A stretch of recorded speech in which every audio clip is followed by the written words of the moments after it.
नव्या बचपन से ही बहुत जिद्दी थी। बिन माँ की बच्ची थी, इसलिए सब लोग उसे संभालते थे। दादी की तो लाडली थी। उसके पापा सचिन की दूसरी शादी करने का प्रयास चालू था, पर यह 7 साल की बच्ची कुछ ना कुछ करके अपने पापा का रिश्ता जुड़ने नहीं देती थी। उसकी दोनों नानी और दादी उसे समझा समझा कर थक गई। बेटा, सभी सौतेली माँ बुरी नहीं होती और हम है ना, तुम्हें अगर तकलीफ दी तो हम उस पर चिल्लाएंगे, डांटेंगे। लेकिन उसके मन में बार बार डर आ रहा था कि सौतेली माँ मुझे तकलीफ देगी, पापा भी उसका ही सुनेंगे और उसकी माँ की आखिरी याद मतलब उसका मंगलसूत्र वो भी उस सौतेली माँ को दे देंगे। ऐसे उसे लगता था। सभी को टेंशन हो रहा था कि उसे कैसे समझाए।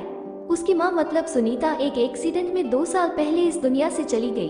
तब से लेकर अब तक उस बच्ची को सभी संभालते थे, पर उसकी यह जिद जरा ज्यादा ही थी। कैसे बताएं अभी इसे। उसकी दादी ने उनकी ही मौसेरा भाई की लड़की पसंद कर ली थी।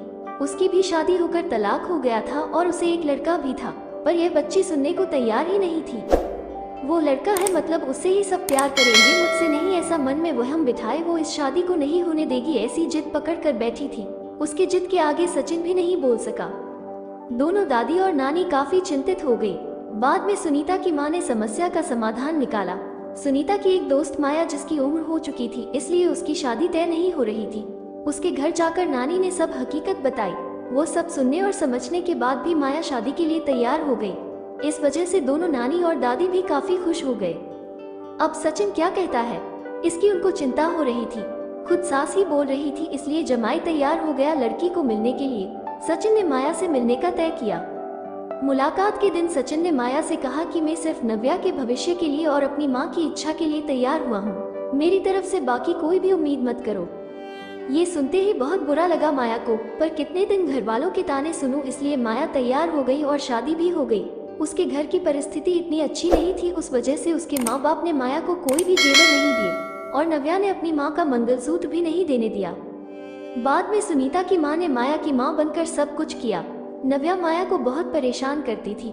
ओ सौतेली माँ, ऐसे ही पुकारा करती उसे।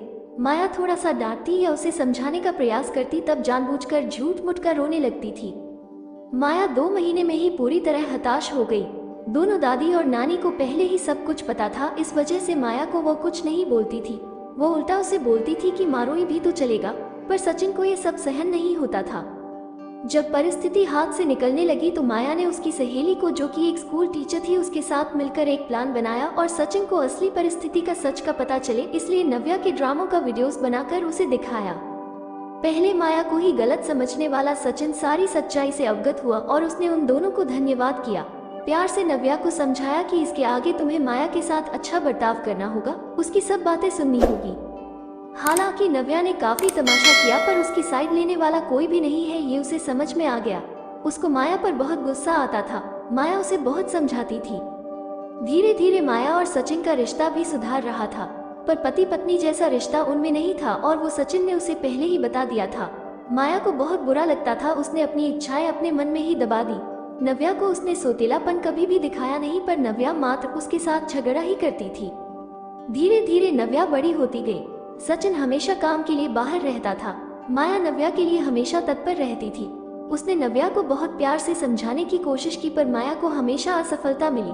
उसमें सचिन की माँ हमेशा बीमार रहती थी, उनकी वह देखभाल करती थी। उन्होंने एक बार माया को बुलाकर बताया, मुझे बहुत चिंता होती थी इस नव्या की, पर अभी नहीं होती। तुम हो ना, अभी मेरा कुछ भी हो जाए चलेगा, पर तुम्हारे लिए मुझे बहुत बुरा लगता है। जिस बच्ची के लिए तुम इतना करती हो, उसकी उसे कीमत ही नहीं है। तभी माया मुस्कान के साथ बोली, नव्या को देखते हुए बोली, उसने मुझे हमेशा गलत ही समझा। हमेशा की तरह नव्या ने माया से बहुत झगड़ा किया। सचिन के घर पर आते ही उसको सब झूठ बताया, पर उसने भी नव्या को ही सुनाया। गुस्से से नव्या ने खाना भी नहीं खाया। माया ने भी खाना खाया नहीं। नव्या को समझाने के लिए गई तो माया ने कहा, मुझे तुम्हारी माँ की जगह नहीं चाहिए, उसकी आखिरी निशानी मतलब उसका मंगलसूत्र भी नहीं चाहिए। मुझे सिर्फ तुम माँ बोलकर पुकार लो, मेरे लिए उससे बड़ा कोई पुरस्कार नहीं होगा। जिस दिन तुम ऐसा करोगी उस दिन मुझे ममता का गहना मिल जाएगा, वही मेरा खरा पहला गहना होगा। पर नव्या सुनेगी तब ना। जैसा था वैसे ही सब चालू रहा। कई दिनों बाद दादी की तबीयत बिगड़ी। उन्होंने सचिन को बुलाया और कहा, माया बहुत अच्छी लड़की है, वो कभी भी भेदभाव नहीं करेगी, तुम उसको अपनी पत्नी की तरह स्वीकार कर लो। उसकी भी कोई उम्मीद होगी तुमसे, वो पूरा करो। ये आखिरी शब्द बोलकर दादी चल बसी। सचिन को माँ के वो शब्द कान में गूंज रहे थे। महीना हो गया तब भी वही शब्दों का विचार करके गैलरी में शांत बैठा था। उतने में माया ने खाना खाने के लिए आ रहे हैं ना ऐसा बोलकर बुलाने आई। सचिन का सब्र का बांध टूट गया। वो माया के गोद में सिर रखकर बहुत रोने लगा। आज 5 साल बाद पहली बार सचिन ने माया को छुआ। माया घबरा गई। उतने में नव्या वहां पर आ गई। इस वजह से वो विषय वहीं पर ही खत्म हो गया। कई दिनों बाद वापस सब नॉर्मल हो गया।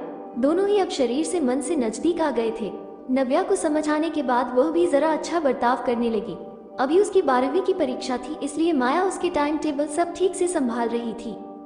कुल मिलाकर सब अच्छा चल रहा था। ऐसे में उनकी खुशियों को नजर लग गई। सचिन का भी एक्सीडेंट हो गया और वह गुजर गया। अभी माया और नव्या वो दोनों ही थी एक दूसरे के लिए। जो भी सेविंग थी उस पर घर चल रहा था। माया तो ग्रेजुएट नहीं थी, इस वजह से उसे नौकरी मिलने में दिक्कत आ रही थी।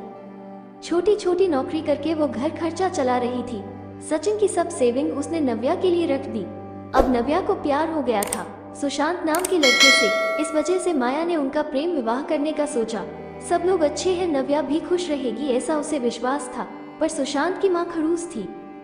सचिन के जाने के बाद उनकी परिस्थिति भी अच्छी नहीं थी। नव्या शादी के बाद ज्यादा गहने नहीं लाई, इसलिए ससुराल वाले उसे तकलीफ दे रहे थे। उसकी सास की सहेलियां घर पर आई थी नई दुल्हन से मिलने। तब नव्या की सौतेली माँ के बारे में बुरा भला बोल रही थी। सौतेली माँ है ना, इसलिए ऐसा जानबूझकर किया होगा। सब कुछ खुद के लिए रखा होगा और बेटी को लंका की पार्वती बनाकर सिर्फ मंगलसूत्र पहनाकर भेज दिया और हंसने लगी। अभी उसका खुद पर का नियंत्रण टूट गया। मेरी माँ की आखिरी याद मतलब यह मंगलसूत्र है जो मेरी इच्छा थी कि मैं ही इसे पहनूं। यह मंगलसूत्र मेरी माँ का आशीर्वाद का हाथ है और मेरी माया माँ को बुरा भला बोलने का तुम्हें कोई भी हक नहीं है। आज वो है इसलिए मैं हूँ।